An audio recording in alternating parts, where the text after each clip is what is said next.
श्रीपराशरभट्टार्याः श्रीरङ्गेशपुरोहिताः श्रीवत्साङ्गसुधश्रीमान् श्रेयते मेस्तु பூயசே. ஸ்ரீ விஷ்ணு சகஸ்ரநாமத்தில் இன்றைக்கி 12வது திருநாமமான முக்தானாம் பரமாகதிக்கு அர்த்தம் பார்க்கலாம். அதாவது முக்தர்கள் விரும்பி அடையும் இடமாயிருப்பவர் யார்? பெருமாள். முக்தர்களுக்கெல்லாம் சிறந்த பிராப்பியமாக இருக்கிறவர் அவர் தான் பரமாகதி அப்படின்னு இதுக்கு அர்த்தம்.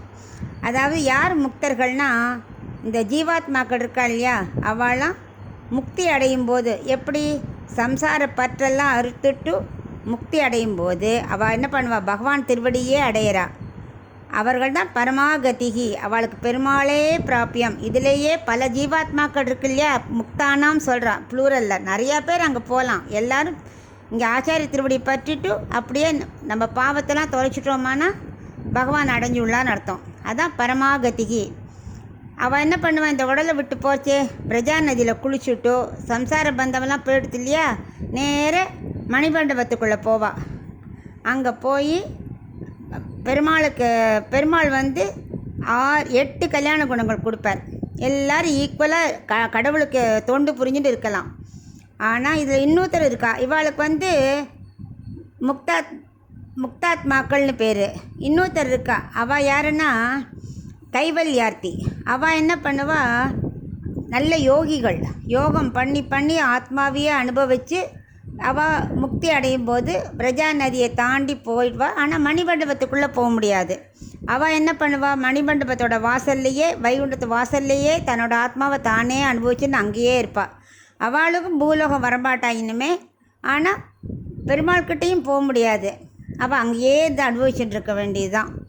இது வந்து ராமர் பீரியடில் கூட ராமாயணத்தில் தாரா சொல்கிறா, குரங்கு குளத்தில் தான் பிறந்தா, அவள் எவ்வளோ தெரிஞ்சு வச்சுட்டுருக்கா. அவள் சொல்கிறா, நேற்று வரைக்கும் பயந்த சுக்ரீவன் இன்னைக்கு கர்ஜிக்கிறான், உன்னை சண்டைக்கு வாங்க கூப்பிட்றான்னா என்ன அர்த்தம்?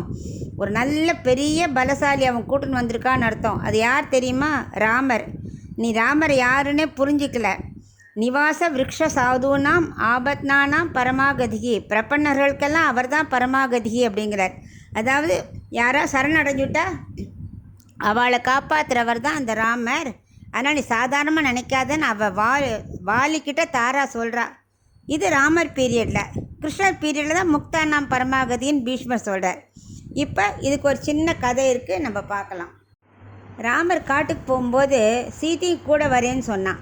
அப்போ அவர் சொல்கிறார், காட்டில் கல் முள்ளெல்லாம் இருக்குமோ, உன் கால் ரொம்ப மிருதுவானது, இதெல்லாம் தாங்காது அப்படிங்கிறார். அப்போ சீதை கேட்க மாட்டேங்கிறா. அக்ரதஸ்டே கமிஷ்யாமி அப்படிங்கிறா. உனக்கு முன்னாடி நான் போய் அங்கே இருக்கிற கல் முள்ளெல்லாம் நான் தாங்கிப்பேன், உங்கள் காலில் குத்தாமல் நான் வாங்கிப்பேன் அப்படிங்கிறா. எவ்வளவோ சொல்லி பார்த்தார், கேட்கலை. கடைசியில் அவள் சொல்கிறா சீதை ராமர்கிட்ட, சரி நான் கேட்குற கேள்விக்கு நீங்கள் சரியான பதில் சொல்லிட்டா நான் உங்கள் கூட வரல, இங்கேயே இருந்துடுறேன் அப்படிங்கிறா. ராமரும் ஒத்துக்கிறார். ஒன்று சீதா சொல்கிறா, சொர்க்கம்னா என்ன, நரகம்னா என்னன்னு கேட்குறா.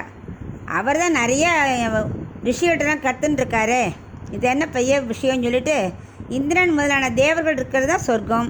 அங்கே வந்து புண்ணியம் பண்ணவா எல்லோரும் அங்கே போயிடுவா, பாவம் செஞ்சவாள் நரகத்துக்கு போயிடுவா அப்படிங்கிறார். உடனே அவள் சீதா சொல்கிறா, இல்லை இல்லை உங்கள் பதில் தப்பு அப்படிங்கிறார். இதில் என்ன தப்பு இருக்குது அப்படிங்கிறார். சீதா சொல்கிறா, சொர்க்கங்கிறது அவாவா விருப்ப தேவைக்கேற்ப மாறுபடும். இப்போது வண்டி இழுக்கிறன்ட்ட போய் சொர்க்கம் எதுன்னு கேளுங்கோ, இன்றைக்கி சாப்பாடு கிடைச்சா அதுதான் எனக்கு சொர்க்கம், இன்றைக்கி கிடைக்கலன்னா அது எனக்கு நரகம் அப்படின்னு சொல்லுவான். ஆழ்வார்கள் என்ன சொல்லுவா?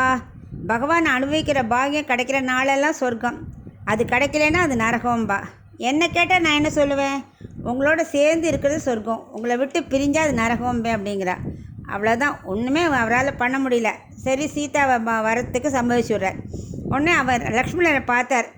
சீதம்மா காலை டபக்குன்னு விழுந்து ஆசீர்வாதம் வாங்கிட்டு தாயாரை முன்னிட்டு ராமர்கிட்ட நானும் காட்டுக்கு வருவேங்கிறார். ஏன்னா நான் உங்கள் 2 பேருக்கு நான் கைங்கரியம் பண்ணுவேன் அப்படிங்கிறார். சீதா ராமர்கிட்ட அவர்கிட்ட சரணாகதி அடைஞ்சிட்டாள்ல லக்ஷ்மணர். சரி அவர் சொல்கிறா சீதா, பாருங்கோ சரணாகதி அடைஞ்சிட்டா நம்ம அவர் கூட்டுண்டு தான் போகணும் அப்படிங்கிறா சீதா. அப்போ தான் ராமர் கேட்குறார் லக்ஷ்மண்கிட்ட, ஆமாம் கைகை என்னத்தானே காட்டுக்கு போக சொன்னால் நீ ஏன் வரேங்கிற அப்படிங்கிறார். அதுக்கு லக்ஷ்மணன் சொல்கிறான், முக்தி அடைஞ்சவர்கள்லாம் வைகுண்டத்தில் எப்பொழுதும் பகவானுக்கு கைங்கரியம் பண்ணிகிட்டே இருப்பாள். அந்த பாக்கியம் இறந்தப்புறம் தான் கிடைக்கும். ஆனால் நான் செஞ்ச பாக்கியம் என்ன தெரியுமா? பூமியில் இருக்கும்போதே உங்களுக்கு கைங்கரியம் செய்கிற பாக்கியம்தான். அதை நான் விளக்க விரும்பவே இல்லை, நான் விடவே மாட்டேன். இந்த உயர்ந்த கதி எனக்கு எப்பவும் வேணும். இதுதான் என்னோடய இலக்கு. முக்தி அடைந்தவரோட இலக்கு என்ன தெரியுமா? பகவானுக்கு வைகுண்டத்தில் தொண்டு புரிவதே ஆகும். எனக்கு இங்கேயும் சேர்ந்து உங்களுக்கு தொண்டு புரிகிறது கைங்கரியம், அங்கே நான் உங்களுக்கு தொண்டு புரிவேன் அப்படிங்கிறா. இதுதான் முக்தானாம் பரமாகதிக்கு அர்த்தம். அப்படின்னு நம்மளும் என்ன பண்ணணும்? முக்தானாம் பரமாகதையே நமக அப்படி சொல்லின்னு வந்தோமானா பகவானுக்கு தொண்டு செய்கிற பாக்கியம் நமக்கும் கிடைக்கும். அதுதான் இந்த திருநாமத்தோட அர்த்தம்.